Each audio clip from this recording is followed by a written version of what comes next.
The mountain air was thin at 12,000 feet, but Captain Raven Redwing Mackenzie could taste something thicker in the Afghan morning, fear mixed with diesel exhaust and the metallic tang of weapons being checked for the 100th time. She pressed her eye to the spotting scope, scanning the valley below where shadows still clung to the rocky outcroppings like secrets. Something was wrong. The intel had been too clean, too precise. Taliban forces didn't typically broadcast their positions with smoke signals, yet there it was, a thin gray line rising from what should have been an abandoned compound. "Overwatch, this is Ghost 7, crackled through her earpiece. The SEAL team leader's voice carried that particular brand of confidence that came from too many successful missions and not enough close calls. "We've got eyes on target building. Infrared shows multiple heat signatures, approximately 8 to 12 personnel." Raven adjusted her position on the rocky ledge, the Barrett M82 sniper rifle solid against her shoulder. Her spotter, Corporal Danny Ockafer, was already calculating wind speed and elevation adjustments on his tablet. They'd worked together for 18 months, long enough for him to read the microexpressions that crossed her weathered face like storm clouds. "Something's off," she murmured, more to herself than to him. "Ma'am," Ockafer's Nigerian accent softened the military formality. "The smoke, it's coming from the wrong building." She traced her finger along the scope's crosshairs. "Intel said northwest corner, but that's southeast. Either our coordinates are wrong or it's a trap," Ockafer finished. Down in the valley, 12 Navy SEALs were advancing in 2 fire teams, their movements precise and practiced. These weren't rookies. Team 7 had more confirmed kills than most small armies. Their leader, Chief Petty Officer Marcus Ironside Thompson, had earned his reputation in Ramadi and Fallujah. When he moved, mountains trembled. When he spoke, generals listened. When he looked at Raven Mackenzie, however, his expression suggested he was tolerating a necessary evil. The gender integration of special operations had been controversial enough without adding a sniper who'd washed out of pilot training. That's how the story went anyway. That's what they all believed. The truth was more complicated, but truth rarely survived the barracks gossip mill intact. "Ghost 7, this is Overwatch," Raven keyed her radio. "Recommend you hold position. Visual discrepancy on target location." "Static, then. Negative Overwatch. We're Oscar Mike. Keep your scope steady and let the professionals work." She exhaled slowly, fogging the morning air. Professional. The word carried weight when it came from men who'd never questioned their right to be here. The sun climbed higher, burning away the shadows that had hidden so much. In 6 hours, everything would change. The doubters would become believers, the skeptics would become storytellers, and a female sniper's legacy would echo across this valley for decades to come. But first, 12 of America's finest warriors had to survive the next 10 minutes. The mission brief had been standard: high-value target elimination in a remote Taliban stronghold. Intelligence suggested a bomb-making operation run by Khalil Nazari, a ghost who'd been teaching insurgents how to turn household items into widowmakers for the better part of a decade. The compound sat in a natural bowl surrounded by steep ridges, accessible by only one narrow goat path. Perfect for an ambush. Perfect for a trap. Raven had studied the satellite imagery for hours, memorizing every rock formation and shadow. Her mind worked like a chess computer, always 3 moves ahead, always calculating angles and possibilities. It had made her an exceptional pilot before the incident that ended that career. Now it made her something else entirely: a guardian angel with a .50 caliber rifle and the patience of stone. "Movement 2 o'clock, Ockafer whispered, adjusting his spotting scope. "Single individual rooftop of the eastern building." Through her scope, Raven watched a figure in traditional Afghan dress emerge from behind a low wall.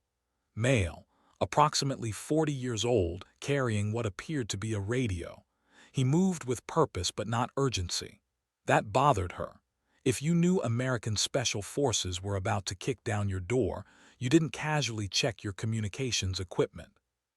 Ghost 7, single individual on Overwatch position, Eastern Building.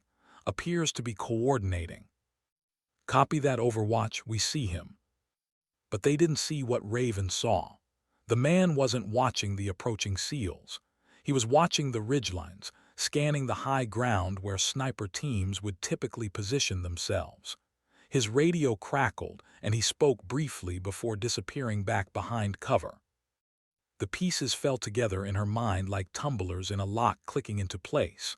The smoke from the wrong building, the casual movement of personnel, the lookout watching for Overwatch positions rather than the assault team. This wasn't a bomb-making facility. This was bait. And somewhere in these mountains, probably on the opposite ridgeline, Taliban fighters were drawing beads on American soldiers through rifle scopes of their own. "Danny," she said quietly, "start scanning the high ground across the valley. Look for scope glint, muzzle signatures, anything." Okafor shifted his attention, sweeping the distant peaks systematically. The SEALs below had reached the compound's outer perimeter, still advancing with textbook precision. Chief Thompson hand-signaled his teams into position for the breach. Raven could see his confidence in every movement, the absolute certainty that American training and equipment would prevail over desperate insurgents hiding in stone buildings. That confidence was about to get them killed.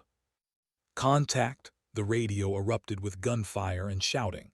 "Multiple shooters, high ground. We're taking fire from the ridgeline." The trap had been sprung with devastating efficiency. Taliban fighters had positioned themselves across the valley, turning the natural bowl into a killing field. Muzzle flashes sparkled like deadly stars from a dozen different positions, and the SEALs found themselves caught in the open with minimal cover. "Ghost 7 is taking heavy fire. Request immediate support." Raven was already moving, her rifle tracking across the distant ridgeline. The Barrett M82 could reach out and touch someone at nearly 2,000 meters, but hitting targets at that range required more than just good equipment. It required something that couldn't be taught in any school: the ability to read wind, elevation, humidity, and temperature like a musical score, then translate that symphony into a single, perfect shot. Through her scope, she found the first target, a Taliban fighter with an RPK light machine gun, pouring suppressing fire down on the pinned Americans. The man was good, maintaining fire discipline and changing positions between bursts. But he made one mistake. He stayed in position just long enough to confirm his targets were still suppressed. Raven's finger found the trigger. The Barrett thundered like the voice of an angry god, its muzzle brake directing the blast sideways in twin cones of pressure and flame. Downrange, the machine gunner simply ceased to exist, his weapon clattering silent against the rocks. "Good shot," Okafor reported calmly, already spotting for the next target. "Next one, 3 positions left, AK with optic." But Raven was already there, her scope finding the second fighter even as he tried to relocate. The rifle spoke again, and another threat disappeared from the battlefield. Then a third, a fourth. Each shot was a masterpiece of precision, each target eliminated with surgical accuracy across distances that challenged the limits of the weapon system. The tide was turning.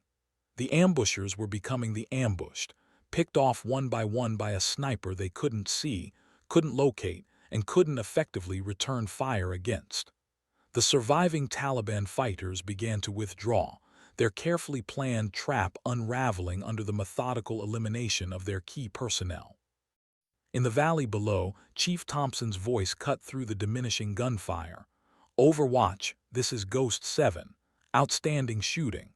Request you maintain Overwatch while we secure the objective." For the first time in the operation, there was no condescension in his tone, no dismissive professionalism.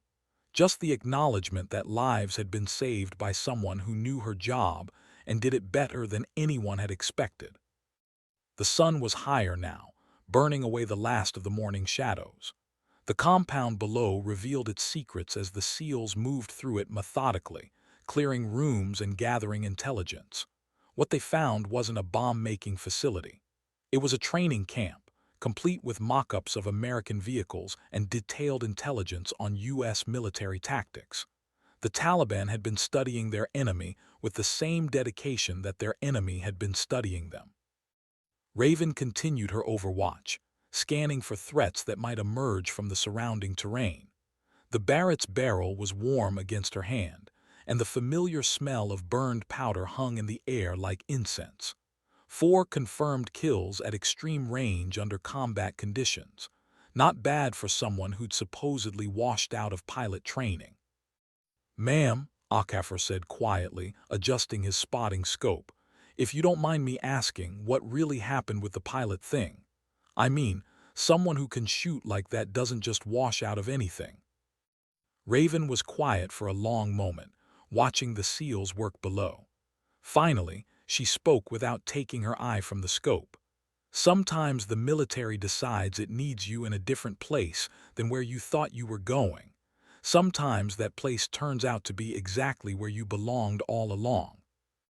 It wasn't the whole truth, but it was enough truth for now. The whole story would have to wait for another day, another mountain, another moment when the weight of secrets felt lighter than the weight of silence. For now, it was enough to be Redwing, the guardian angel who watched over America's finest warriors from positions they couldn't even imagine reaching. The morning wore on, and the sun climbed higher into the thin mountain air.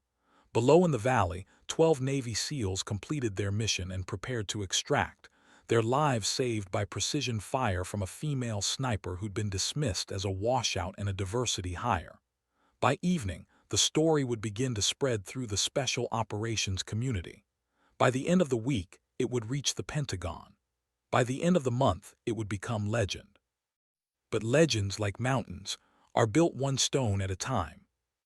The extract went smoothly, the SEALs moving out in good order while Raven maintained overwatch until their helicopters disappeared over the southern ridge. Only then did she and Okafor begin their own withdrawal, packing the Barrett with the practiced efficiency of a pit crew and beginning the long climb down from their perch. As they moved, Okafor couldn't resist asking the question that had been bothering him since the shooting started. "Ma'am, how did you know it was an ambush? I mean, before the shooting started, you knew something was wrong." Raven paused in her descent, looking back across the valley where the morning's drama had played out. The compound was empty now, its secrets extracted and cataloged by intelligence specialists who would spend weeks analyzing what the SEALs had discovered. But the real intelligence had been written in smoke signals and casual movements, in the behavior of men who knew something their enemies didn't. "You spend enough time in the air, you learn to read the ground like a book," she said. "Every shadow tells a story. Every movement has meaning. The smoke was coming from the wrong building because they wanted us to see it. The lookout was watching for snipers because they knew we'd have Overwatch positioned. The whole thing was choreographed." "But how do you learn to see that?" "Same way you learn anything else. You make mistakes, and if you're lucky, you survive them." She shouldered her pack and continued down the rocky slope. "The trick is making sure other people don't pay for your education." They walked in companionable silence for a while, 2 soldiers making their way across terrain that had been killing foreign armies for centuries. The Hindu Kush mountains stretched away in all directions, their peaks etched against a sky so blue it seemed artificial. This was a land that had humbled Alexander the Great and frustrated the Soviet Union.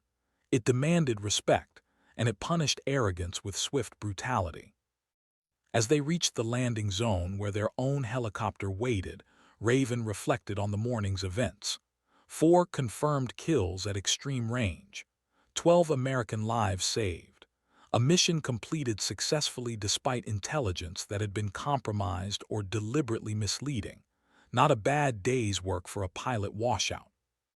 But the real victory wasn't measured in enemy casualties or successful extractions. It was measured in the change she'd heard in Chief Thompson's voice when he'd requested continued overwatch. The professional respect that had replaced casual dismissal. The acknowledgement that competence came in many forms, and some of them didn't match the traditional expectations. The helicopter lifted off, carrying them away from the mountains and back toward the forward operating base where debriefs and reports waited.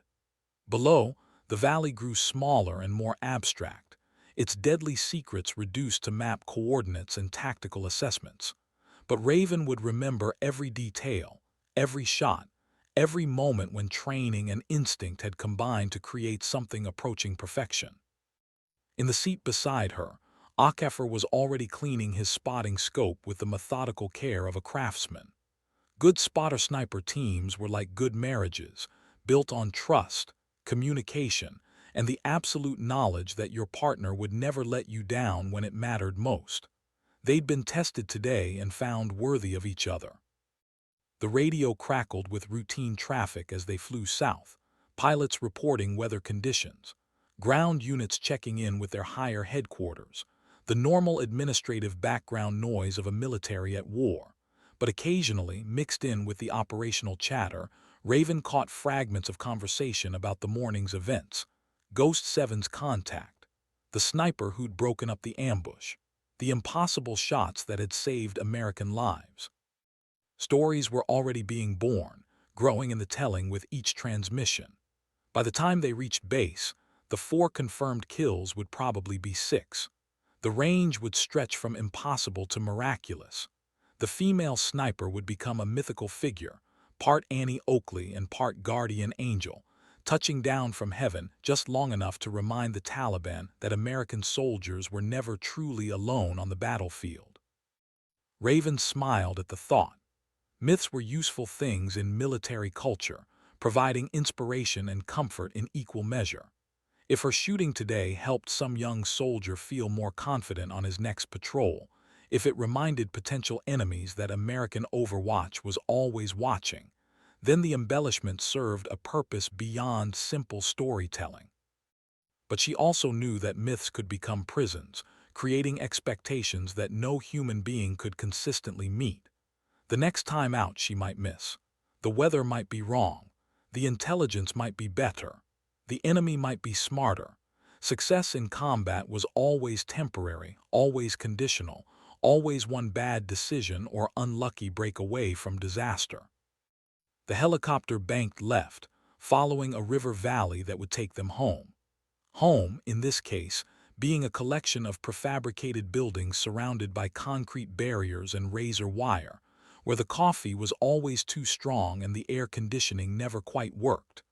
But it was their home, the place where American soldiers gathered to rest, refit, and prepare for the next mission. As the familiar outlines of the forward operating base appeared on the horizon, Raven began the mental transition from combat operations to garrison routine. Equipment to be cleaned and inspected, reports to be written and filed, debriefs to be attended, and lessons learned to be documented. The unglamorous administrative side of warfare that consumed far more time and energy than the brief moments of actual combat. But those moments, when everything came together in perfect harmony, the weapon, the optics, the ammunition, the atmospheric conditions, and the human being who could read them all like a musical score, those moments made everything else worthwhile. They were the reason she'd stayed in the military after the incident that ended her piloting career. They were the reason she'd accepted assignment to a special operations unit, where being female made her an anomaly, and being competent made her a threat to some people's carefully constructed worldviews. The helicopter touched down with barely a bump, the pilot executing a perfect landing despite the crosswind that was kicking up dust devils across the flight line.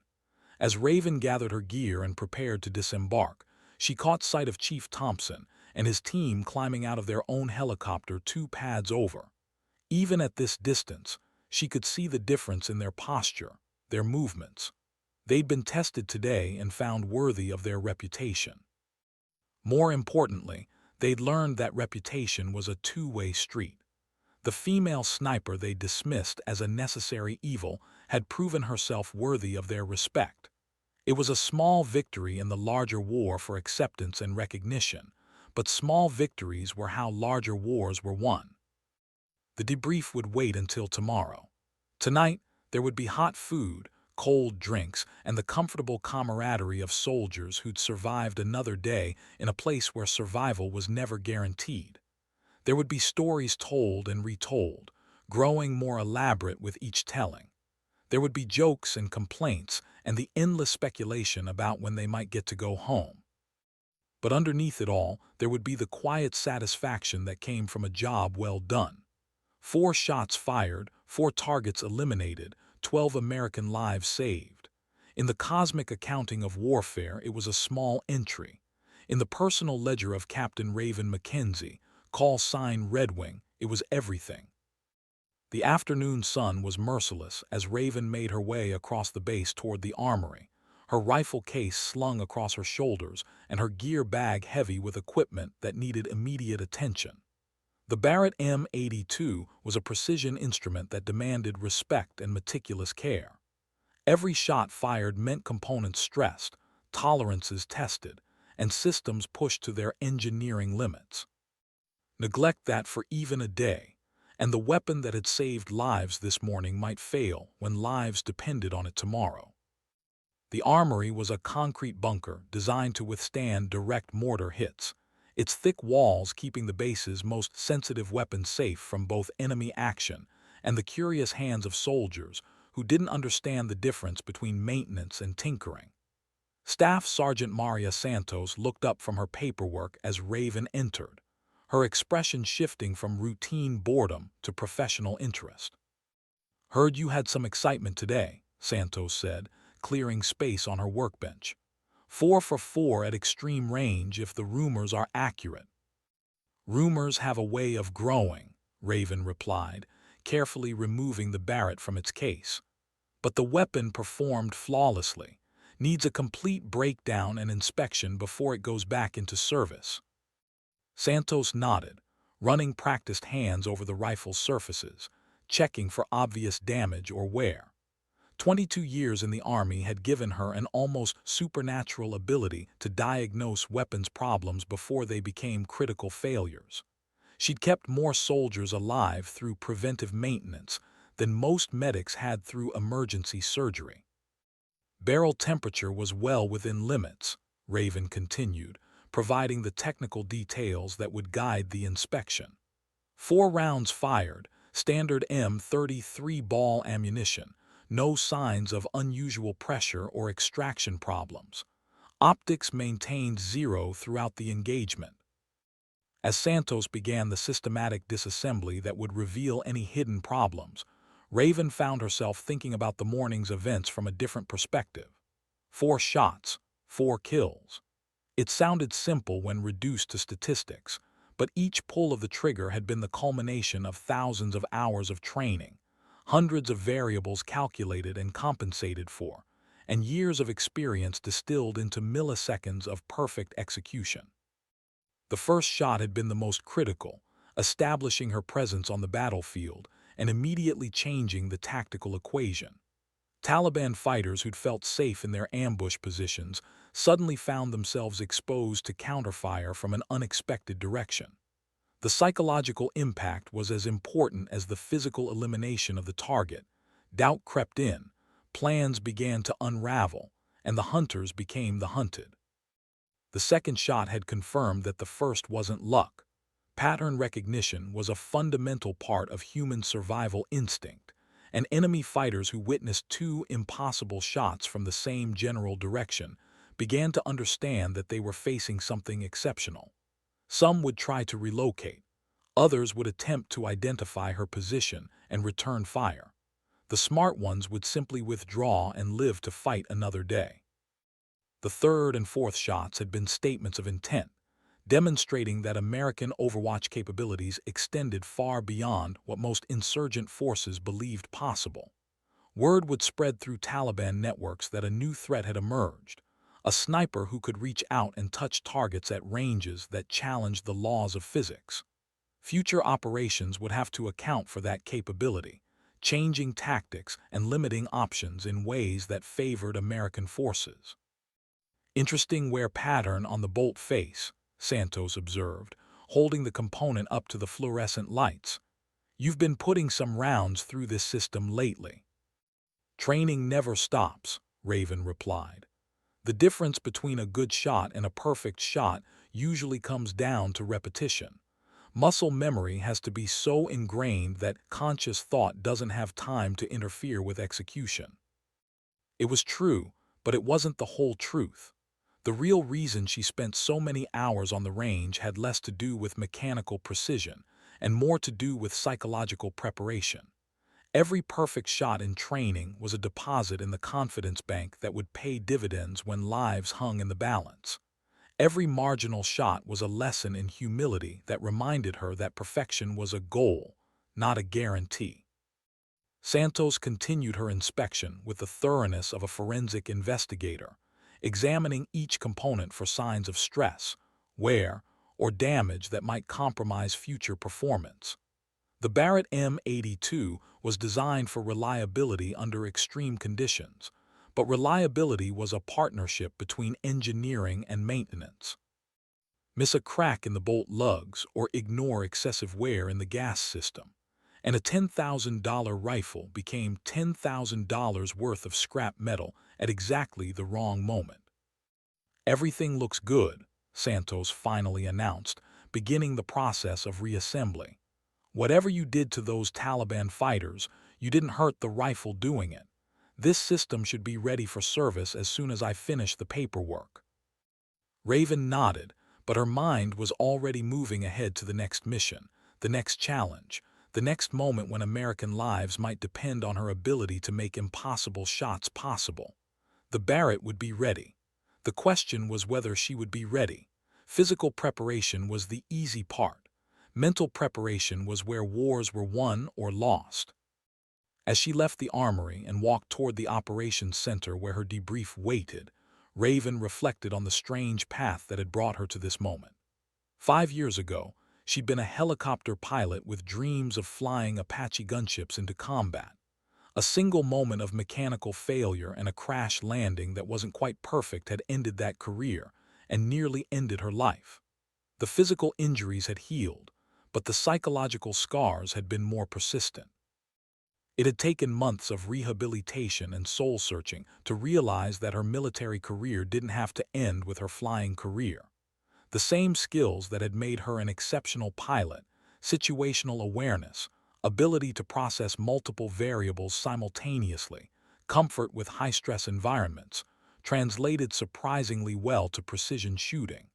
Different platform, same fundamental requirements. The transition hadn't been easy. Infantry culture, especially special operations infantry culture, was built on traditions that didn't always accommodate change gracefully. Being female in a male-dominated field was challenging enough. Being a former pilot in an infantry role carried its own set of prejudices and preconceptions. The combination had made for some uncomfortable moments and more than a few confrontations that had to be resolved through performance rather than conversation. But performance was a universal language in military circles. Make your shots when they count, and personal background becomes irrelevant.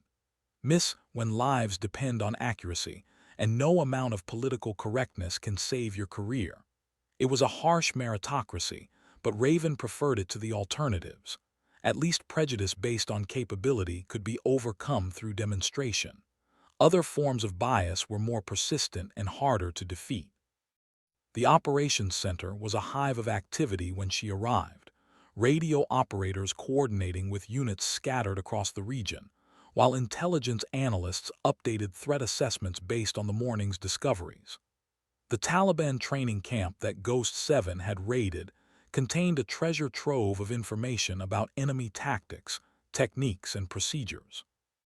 Laptop computers, cell phones, and written documents were already being processed by specialists who could extract actionable intelligence from the most mundane details. Captain Williams, the intelligence officer who'd briefed the morning's mission, looked up as Raven entered. His expression was carefully neutral, but she could read the questions in his eyes. How had she known the intelligence was flawed? What had tipped her off to the ambush before it was sprung? Were there indicators that the analysis had missed? "Good shooting today," Williams said, gesturing toward a chair beside his desk.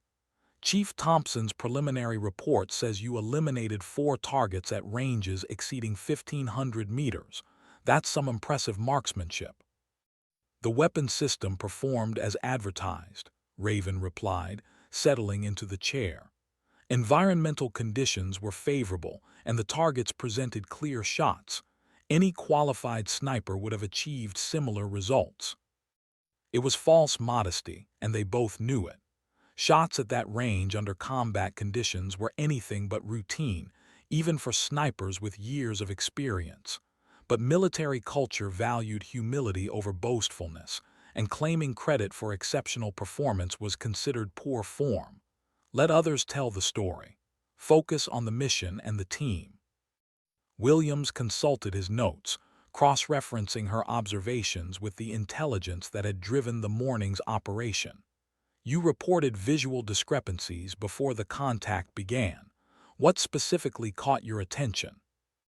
Raven walked him through her analysis, explaining how the smoke signals and personnel movements hadn't matched the intelligence picture.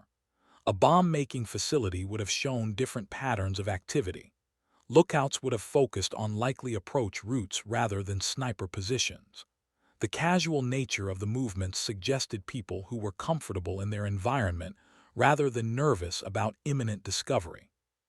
So the intelligence was deliberately compromised, Williams asked. More likely, it was accurate as far as it went, but incomplete, Raven replied. The site probably was used for bomb-making at some point, but by the time we arrived, it had been converted to a different purpose. The Taliban aren't stupid. They know we're watching, and they know how to use our surveillance capabilities against us. It was a sobering thought, but not an uncommon one in asymmetric warfare. The enemy's ability to adapt and evolve was one of their greatest advantages. American forces had superior technology and training, but the Taliban had patience and the willingness to sacrifice immediate gains for long-term strategic advantage. They could afford to play a longer game because Afghanistan was their home and they weren't going anywhere. The debrief continued for another hour, covering everything from ammunition expenditure to environmental factors that had influenced the engagement. Every detail would be analyzed and incorporated into future mission planning, adding to the institutional knowledge that kept American soldiers alive in hostile territory. Individual heroics made for good stories, but systematic improvement based on lessons learned made for successful campaigns. As the session concluded, Williams made one final observation that stuck with Raven long after she'd left the operations center. Your background as a pilot probably helped today. Most infantry soldiers think in 2 dimensions. You're used to thinking in 3, considering angles and perspectives that ground forces might miss. He was right, although she hadn't consciously thought about it during the engagement. Her aviation experience had trained her to visualize battlefields from multiple altitudes and directions, to understand how terrain looked different from various angles, and to appreciate the tactical advantages of high ground. Those skills had translated seamlessly to sniper operations, where understanding the geometry of long-range shooting was as important as understanding ballistics. It was an interesting example of how military experience could cross traditional boundaries in unexpected ways. The Army had invested heavily in her pilot training, and while that investment hadn't paid off in the way originally intended, it was still paying dividends in her current role.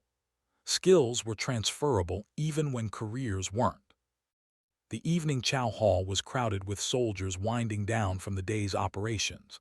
Their conversations, a mixture of shop talk and home front gossip, that formed the social fabric of deployed military units. Raven grabbed a tray and moved through the serving line, accepting portions of food that bore only passing resemblance to their menu descriptions, but would provide the calories and nutrition needed to sustain combat operations. She found a seat at a table occupied by other special operations personnel, soldiers who understood the unique pressures and requirements of their chosen profession. The conversation was relaxed but informed, touching on topics ranging from equipment modifications to tactical innovations that might provide marginal advantages in future engagements.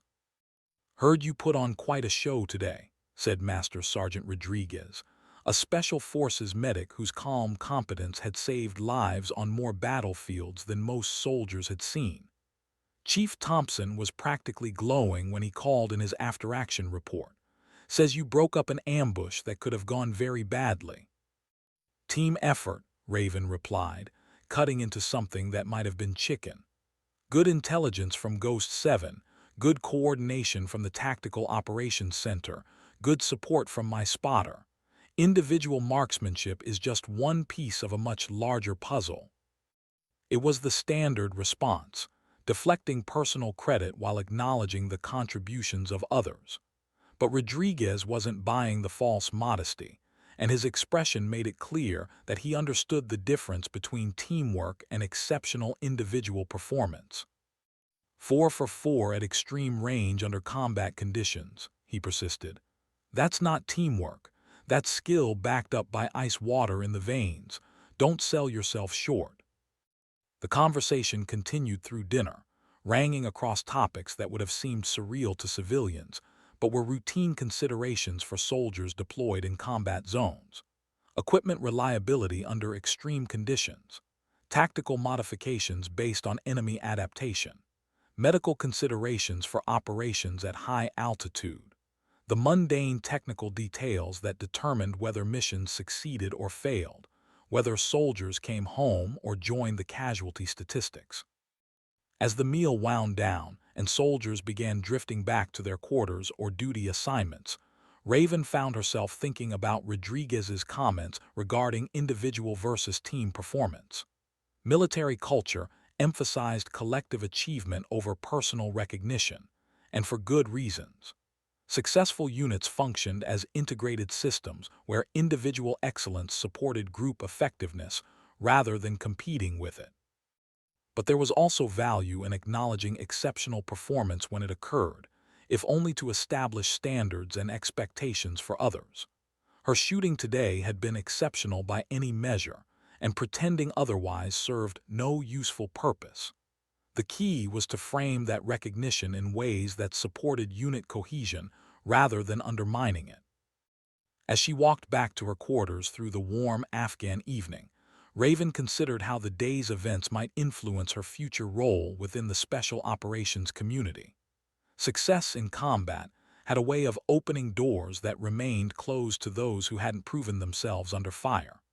Her marksmanship today would be remembered, discussed, and eventually incorporated into the folklore that shaped military culture.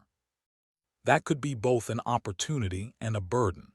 Opportunities for more challenging assignments, greater responsibility, and increased influence over tactical decision-making. But also the burden of elevated expectations, increased scrutiny, and the knowledge that every future performance would be measured against today's standard. The night air was cooling rapidly as the desert surrendered the day's heat to the clear sky above. In a few hours, temperatures would drop 40 degrees, creating conditions that challenged both equipment and personnel in different ways than the daytime heat.